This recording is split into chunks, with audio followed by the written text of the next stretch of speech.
Good to have you with us this morning. Welcome into First Take. Molly Karam here with you, holding things down in Bristol solo. Skip Bayless joins us from New York City. Stephen A. is in Cleveland. Hello, gentlemen. What's up? What's up? Good morning. How y'all doing? I think it is a great day. I had a great day watching pro football yesterday, especially that 4:30 game. You two might be somewhat aware of it. Well, I know you didn't say anything about the 1 o'clock game, but I certainly did. Touche.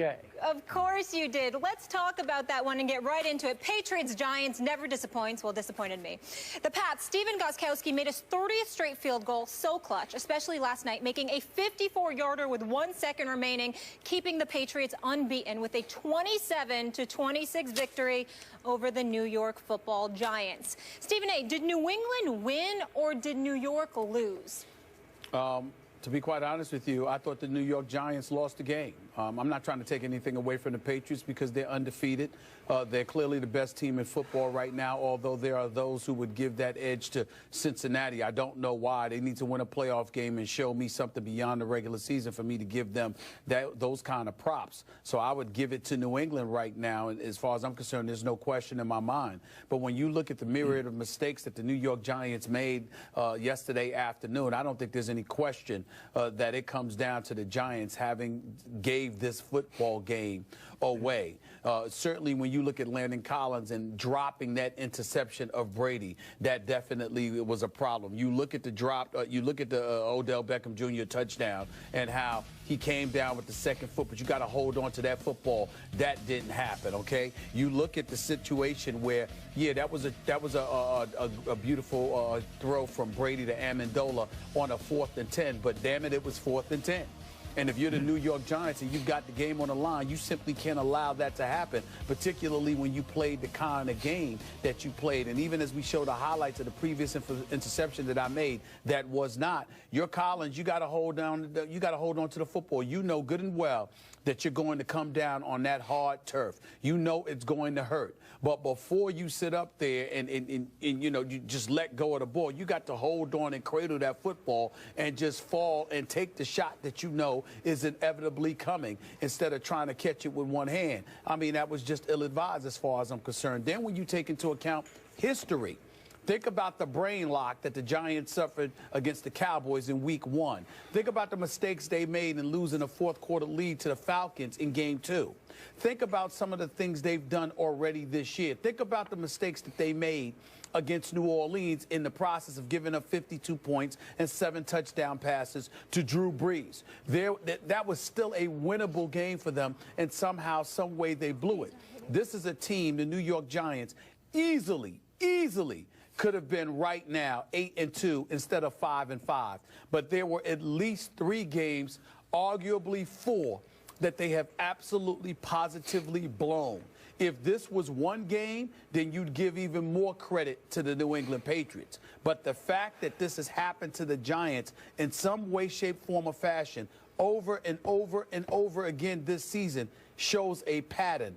And the pattern is when the game wanes and stuff gets tight, their palms get sweaty. They don't seem to be who they're supposed to be.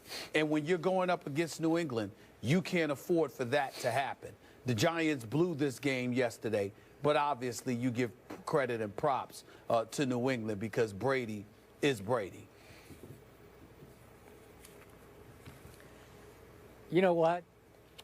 You just made a whole lot of decent points that amount to nothing, to just a big old hill of beans, because the final score was Patriots by 1 point. I told you it would be Patriots by 1 point. You did. And glory be, all I care about is Tom Brady beat Eli Manning by 1 point. I don't care if it was by a half a point or a third of a point or a quarter of a point. The Patriots won. Brady finally beat the Eli curse late in the game. I don't care how it happened, why it happened, all the spilled milk that you talk about, it's all water and milk under the bridge for me because I walked away with a 1 point win for my guy, Tom Brady. And I agree with you, Stephen A. My guy, Tom Brady, was a little lucky. Maybe he was a lot lucky in the 4th quarter. In fact, he put himself in position to create 4 turnovers for the New York Football Giants, who I remind you, as I told both of you on Friday, the Giants led the league in takeaways coming into that game. The Giants had the league-leading turnover differential coming into that game. So the balls were in their hands. Landon Collins, you're right. He should have hung on. Game would have been over. Brady lost 1 fumble, could have lost another one. Giants couldn't recover. Patriots did recover. Obviously, Brady threw the interception. It was a bad throw, a little late to LaFell. It almost looked like a Malcolm Butler-style interception at the goal line. Looked like it might cost the Patriots, but it did not, because Tom Brady got the ball back with 1 minute and 47 seconds to go. Now, should your Giants have just given in to the situation, 1st and goal at the 5, with, 2:05 left in the game, and run, and just kick the field goal and let the clock run a little bit more? They could have. They could have run the clock down to, instead of 147, I don't know, maybe 115 or 120 when Brady got the ball back. But you know what? I admired Tom Coughlin for saying, let's go for the kill. Let's make Tom Brady have to go the length of the field for a touchdown instead of just a field goal. And listen, Eli made the throw, as you point out, to Beckham. It's in his hands. It's a sweet throw. And Malcolm Butler, who I thought played the game of his life, knocked the ball out of Odell Beckham Jr.'s hands. It was a great play by the cornerback, and not a bad play by the quarterback or the receiver to me. It was just a great play by the cornerback. And then Eli missed Odell. He came open on the 2nd goal play, wide open for a touchdown, and he missed it. He just didn't see him, threw it quickly outside to Dwayne Harris, and just made a bad choice. Then he made a good choice to stay in bounds when he rolled out on 3rd down to run a little bit more clock. But again, they went for the kill, and they didn't kill Tom Brady because he's hard to kill late in the game. And I got to tell you, Brady was all-time clutch, and so was Danny Amendola. He had a partner in clutch time, did Tom Brady. Amendola caught the 4th and 10 play that you're talking about. I know the Giants should have covered it better, but he hung on for 12 yards. Then he hung on for 11 yards more. And on the key play of the game, the little sweet spin that he made out of a couple of tackles to get about 5 or 6 more yards to set up the 54-yard field goal to win it. Clutch, clutch, clutch. It just felt to me like this year, this time, this is Tom Brady's year. This is the year of Brady as he tries to deflate every opponent to get even with the NFL for Deflategate. If you put the ball in his hands this year, this time against Eli, that was the outcome.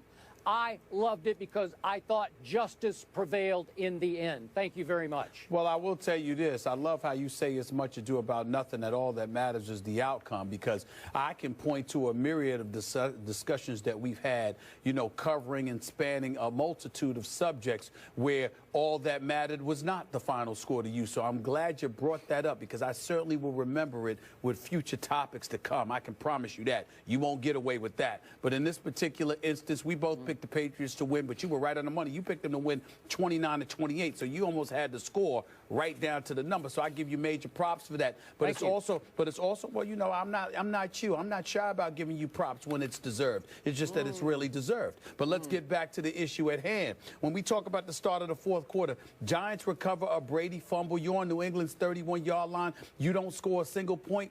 That's pretty damn pathetic. And when you look at it from that perspective, you just find yourself looking at the New York Giants, and it's flabbergasting as to why they will come up with these mistakes, particularly at the most inopportune of times. But I would like to remind you of this. You know, it's not the first time Brady has beaten Eli Manning in the regular season. A matter of fact, it's a pretty recurring role for him.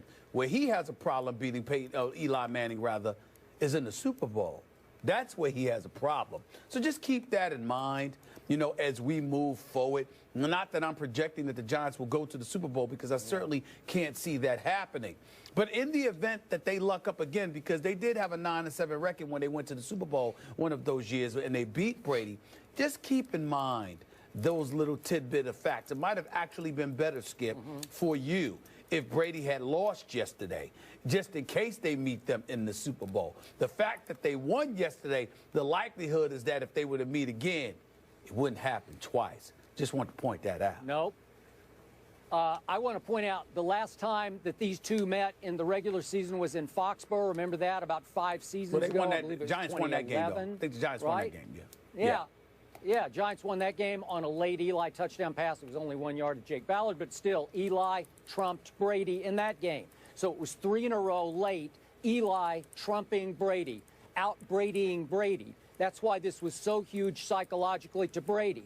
And by the way, if we want to speak of luck, how lucky were your Giants that Julian Edelman, Brady's obvious favorite receiver, his most trusted receiver, the best rapport, he's gone after 1 quarter. Are you kidding me? That's a huge break for the New York Giants. And how about Dion Lewis, who is the new Shane Vereen? I think he's even better than Shane Vereen. Obviously, this is the first game they had to play without poor little Dion, who's gone for the season. And by the way, Shane Vereen is still alive and very well and kicking for the New York Giants and played a role yesterday. So, again, that was advantage Giants. Jamie Collins, the best playmaker on New England's defense, could not go yesterday. So that was advantage Giants. And I'm going to say it one more time.